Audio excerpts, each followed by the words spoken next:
देखिए, local circles का एक सर्वे है और वो सर्वे आप देखेंगे जिन करीब 9-10 हजार लोगों से सर्वे किया गया कि महंगाई को लेकर उनकी क्या राय है। महंगाई क्या उनकी इनकम घटा रही है क्या? देखिए, घरेलू बचत पर क्या असर, लोकल सर्कल्स का सर्वे, बचत में गिरावट आएगी ये कह रहे हैं 49% लोग, बचत में बढ़ोतरी होगी ऐसा मानने वाले भी 27% लोग हैं, 19% लोग कहते हैं बदलाव नहीं और कुछ नहीं कह सकते ऐसा कहने वाले 5% लोग हैं। तो ये महंगाई पर करीब 50% लोग मानते हैं कि महंगाई बढ़ने से उनकी घरेलू बचत पर असर होगा, वो कम होगी। अब अगला सवाल क्या है, अब आपको ये दिखाते हैं जो लोकल सर्कल्स ने इस सर्वे में पूछा, पारिवारिक आय में बदलाव कितना होगा, आपकी इनकम में कितना चेंज होगा। तो ऐसा मानने वाले करीब 80% लोग हैं कि हां, आय में बदलाव होता है महंगाई बढ़ने से, कोई असर नहीं होगा 17% लोग हैं ऐसा मानने वाले, और बहुत कुछ नहीं कह सकते ऐसा मानने वाले 4% लोग हैं।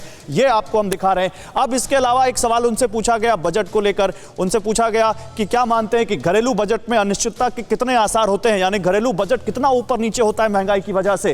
तो इस सर्वे में जो 9000 के करीब लोगों ने हिस्सा लिया, उसमें से 47% लोग कहते हैं कि हां, 6 से 12 महीने तक अगर महंगाई बढ़ती है तो इसका असर होता है। 1 से 3 महीने वाले 11% हैं, 1 महीने में महंगाई बहुत ऊपर नीचे होती है तो इसका 3% लोग मानते हैं असर पड़ता है, और 3 से 6 महीने ऐसा मानने वाले 30% लोग, और कोई कमेंट नहीं यानी 9% लोग। यानी इसका पूरा ओवरऑल देखें तो महंगाई जितनी लंबे वक्त तक बनी रहेगी दिनेश जी, उतना ज्यादा लोग ये मानते हैं कि घरेलू आय में अनिश्चितता बढ़ जाती है। जाहिर है जितने दिनों तक महंगाई बढ़ेगी उतने दिनों तक ये फिर बटुआ जो है वो बोझ सह नहीं पाएगा। विष्णुप्रिया जी, और खासतौर से विष्णुप्रिया जी को हमने एज अ गेस्ट इसलिए बुलाया है क्योंकि गृहिणी होने के साथ साथ वो वर्किंग वुमन भी हैं और वो आउटस्पोकन भी हैं, एकेडमिशियन भी हैं। विष्णुप्रिया जी, जितना खरीदती थी पहले उतना ही खरीद रही हैं या कुछ बचा कर चल रही हैं?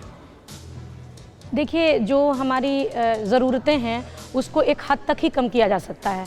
उसके लिए हम बहुत ज़्यादा उसमें कमी नहीं कर सकते, क्योंकि जो परिवार का एक स्तर बन जाता है, हम मध्य वर्ग से आते हैं और हमारे खाने पीने का जो एक स्तर है, मैं पूरे भारत की गृहिणी का एक अभी मैं उनकी तरफ से भी बोलना चाह रही हूँ कि हमारा एक स्तर है जीवन का, वो बहुत ज़्यादा हम बाज़ार के हिसाब से घटा बढ़ा नहीं सकते। तो परेशानियाँ तो बहुत आती हैं और कुछ ऐसी चीज़ें जिनको हम कम कर सकते हैं वहाँ कमी करनी पड़ती है। तो आप ये कह रहे हैं कि सेविंग इफेक्ट हुई है? बिल्कुल, बिल्कुल। सेव कम कर पा रही हैं आप? बिल्कुल। आशीष, होल्डिंग का कितना असर है इसमें?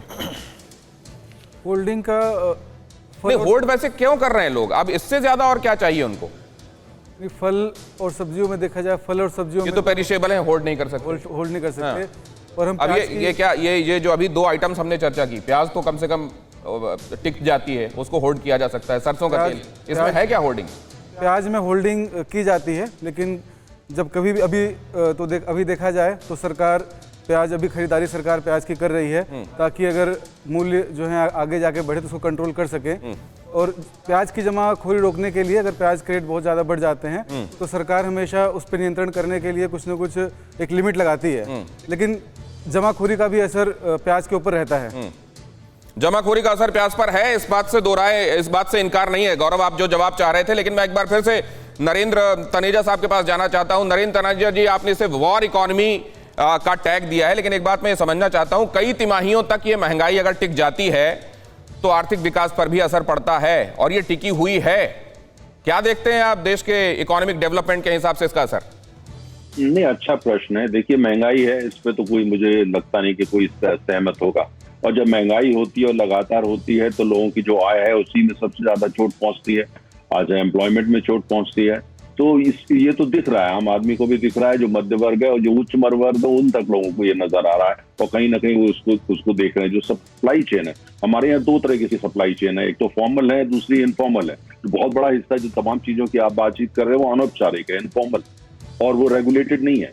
और वो रेगुलेटेड नहीं है, उसका कुछ लोग फायदा भी उठा रहे हैं और बहुत फायदा उठा रहे हैं, होर्डिंग भी कर रहे हैं, जिस हिसाब से हो सकता है कहीं ना कहीं आपसे लालच बोलिए, ग्रीड बोलिए, या आप उसको कुछ भी बोलिए, वो हो रहा है कई राज्यों के अंदर, हम देख रहे हैं उसके अंदर। वरना कई ऐसी चीजें हैं जिनकी कीमतें जितनी बढ़ी हुई हैं समझ में नहीं आता क्यों बढ़ी हुई हैं, और बड़ी मंडियों में देखें तो वहां भी उसकी वो कीमत नहीं है। तो आर्थिक, और चूंकि सरकारें, चाहे राज्य सरकारें और केंद्र, वो कोरोना वायरस के साथ तमाम इसके साथ व्यस्त है, उनको पता है, लॉ एंड ऑर्डर मशीनरी भी उनके साथ लगी हुई है, तो उसका कुछ लोग फायदा उठा रहे हैं और आम उपभोक्ता को उसका नुकसान हो रहा है।